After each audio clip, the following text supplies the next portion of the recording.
कहानी मेरे हिस्से का प्यार। नमस्कार दोस्तों। तो मैं फिर हाजिर हूँ एक नई कहानी के साथ जो प्यार को एक अलग तरीके से दर्शाएगी। अगर आपको मेरी कहानी पसंद आए तो प्लीज़ मुझे सपोर्ट कीजिएगा। तो चलिए बढ़ते हैं कहानी की तरफ। स्कूल की छुट्टी का वक्त हुआ तो मैं भी जल्दी से अपना बैग पैक करने लगा। तभी हर्षा मैडम मुझसे बोली, बड़ी जल्दी बैग पैक करने लग गए हो अनुज जी। लगता है भूल रहे हो कि आज आपने मेरे साथ बाजार जाने का वादा किया था।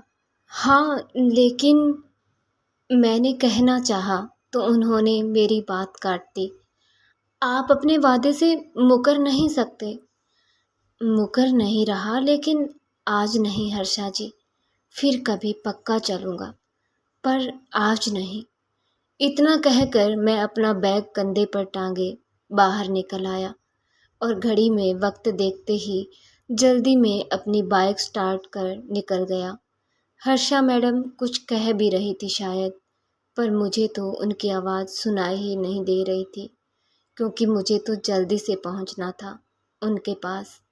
नहीं, पास तो मैं कभी गया ही नहीं उनके, ना उसे पास से देखा, क्योंकि वो जब भी मुझे देख लेती तो भागकर किसी चीज़ की ओट में छुप जाती, जैसे मैं कोई भूत या कोई शिकारी दिखता हूँ उसको। मुझे उस छोटे से कस्बे में रहते पूरे 2 महीने हो चुके थे और मेरा स्कूल वहाँ से करीब 15 मिनट का रास्ता था। इसीलिए मैंने उसी कस्बे में एक किराए का मकान ले लिया। उस मकान के ठीक सामने रहती थी वो लड़की जो हमेशा पुराने से कपड़े पहने रखती है और सिर पर सफ़ेद दुपट्टा। दूर से बस इतना ही तो देख पाता था मैं।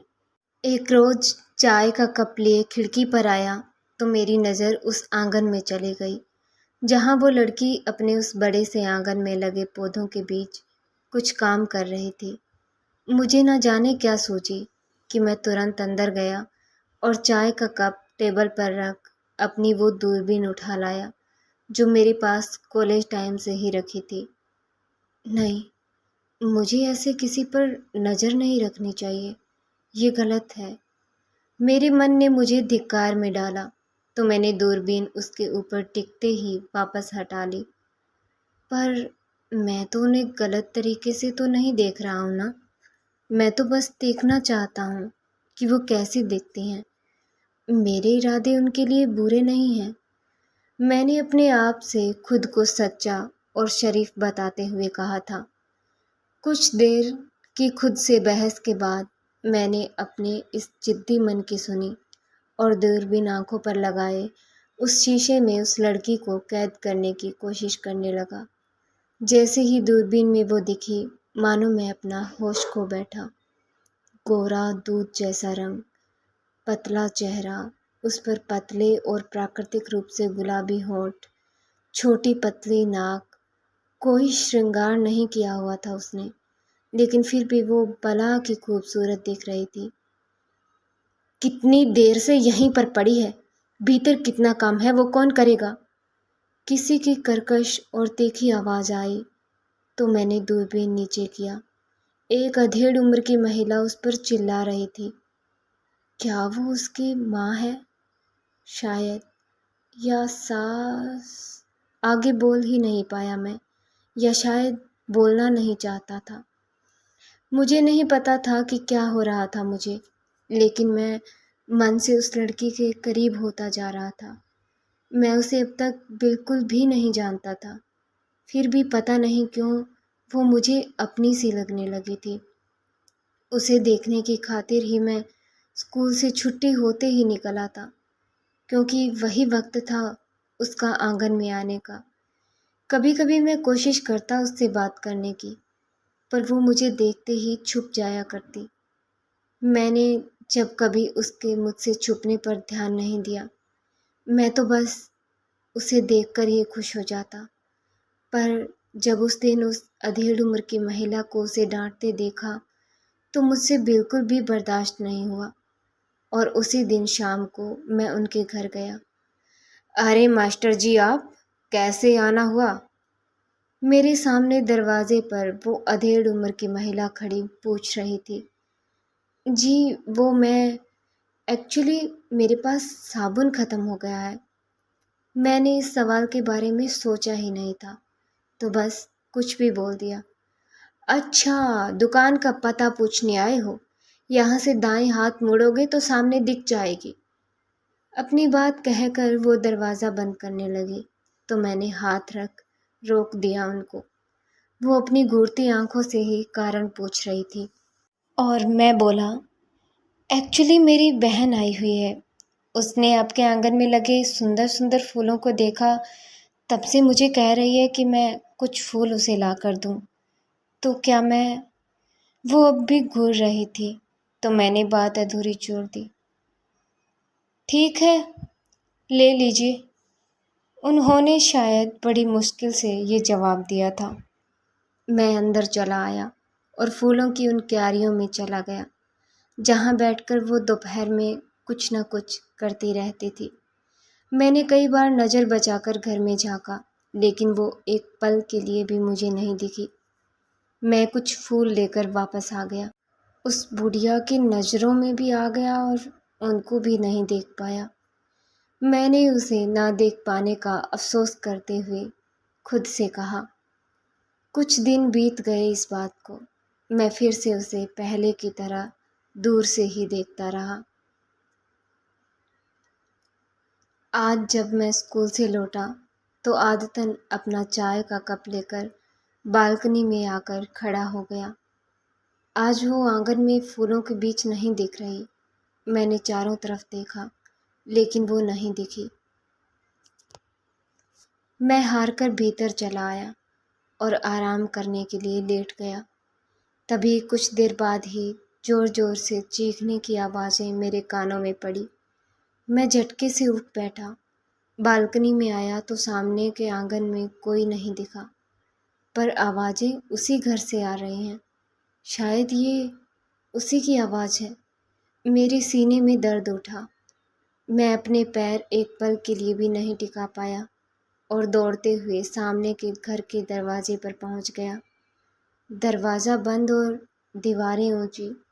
मैंने जैसे तैसे कई कोशिशों के बाद दीवार को फांद ही लिया। घर के भीतर के दरवाजे पर पहुंचा तो कुछ आवाज़ें मेरे कानों में पड़ी। आशिकी का भूत चढ़ा है ना तुझ पर, मैं आज तेरी आशिकी निकालूंगा। किसी आदमी के चिल्लाने की आवाज़ आई और फिर किसी चीज़ का वार हुआ और वो चिल्ला पड़ी। इसी के साथ ही मैंने दरवाजे पर ज़ोर से हाथ मारा तो वो खुल गया। वहाँ 3-4 लोग मौजूद रहे होंगे, पर मेरी नज़र बस उस पर ठहरी। उसके पतले नाजुक होठों से खून रिसकर ठोड़ी पर ठहरा हुआ था। गालों पर उंगलियों के निशान, पैरों की उंगलियों पर भी खून और हाथों की उंगलियों पर भी खून के निशान देखकर मैं भीतर तक सिहर गया। वो हाथ जोड़े जमीन पर बैठ गई। ले, आ गया तुम्हारा आशिक, कहकर वो भद्दे तरीके से हंसा। वो ना में सिर हिला रही थी, मानो कह रही हो, मैं तो इसे जानती तक नहीं हूँ। नहीं, आप गलत समझ रहे हैं, वो मुझे नहीं जानती, मैंने झट से कहा। लेकिन तू तो उसको जानता है ना, तभी तो बालकनी से झांक झांक कर उसको देखता है। इस बार उस महिला ने कहा और मुझे एक गहरा झटका लगा। तभी वो आगे बोली, और ये भी जानती है तेरे बालकनी में आने का वक्त, तभी तो उसी वक्त पे जाती है बगीचे में ताकि तेरी नज़रों में आ सके। मुझे उसकी उस बात पर बेहद गुस्सा आया। मैंने किसी तरह अपने गुस्से को दबाकर कहा, नहीं, ये सिर्फ एक इत्तेफाक हो सकता है। अच्छा, और ये इत्तेफाक पिछले 10 दिन से रोज ही हो रहा है, वो आदमी कहते हुए मेरी तरफ आ गया। 10 दिन से? खैर, जो भी हो, अगर आपको कोई गलतफहमी हो रही है तो आप इस पर इनसे आराम से भी बात कर सकते हैं और बात करके मैटर सुलझा सकता है। इनको इस तरह फिजिकली चोट पहुंचाना तो ठीक नहीं है ना। मैंने बात को वहीं ख़त्म करने के इरादे से आराम से कहा। अच्छा, अब तू बताएगा कि हमें इससे कैसे बात करनी है। बड़ी हमदर्दी है ना तुझे इससे। वो आदमी कहते हुए मुझ पर हाथ उठाने लगा कि मैंने अपने बचाव में एक घुमावदार मुक्का उसके मुंह पर मार दिया और वो कुछ दूर जाकर गिरा। उस वक्त वो लड़की उसको चोट लगने के डर से ही कांप गई शायद। मेरा गुस्सा और भी बढ़ गया। मैं बस अभी तो आपको बातों से समझा रहा हूँ, लेकिन अगर आप लोगों ने इनको और चोट पहुँचाने की कोशिश की तो मैं पुलिस में कंप्लेन भी करूँगा। और मुझ में कितनी ताकत है वो तो अभी अभी सबने देखा ही है। मैंने गुस्से से कहा तो सब शांत हो गए। वो अधेड़ उम्र की महिला उस लड़की की बाजू पकड़ अंदर ले गई और बाकी सब में भी अब शांति दिखी। तो मैं तुरंत ही वहाँ से निकल आया, ये सोचकर कि शायद अब सब ठीक कर दिया है मैंने। लेकिन नहीं, कुछ भी ठीक नहीं हुआ था। मेरे गुस्से ने उसकी ज़िंदगी की तकलीफ़ और भी ज़्यादा बढ़ा दी और इस बात से अनजान मैं आराम से सो गया। बारिश की तेज़ बूंदों के अंदर तक आने पर मेरी आँख खुली और मैं खिड़की को बंद करने के इरादे से उठकर खिड़की पर आया। तभी बिजली चमकी और उसकी रोशनी में मुझे वो दिखी। हाँ, वही तो है, दरवाजे के बाहर खड़ी है। इतनी तेज़ बारिश में दरवाजे के बाहर? क्या इन लोगों ने उनको घर से निकाल दिया है? सोचते हुए ही मैं सिहर गया। मैंने दोबारा खिड़की से बाहर देखा, लेकिन वहाँ सिवाय अंधेरे के कुछ भी नहीं दिख रहा था।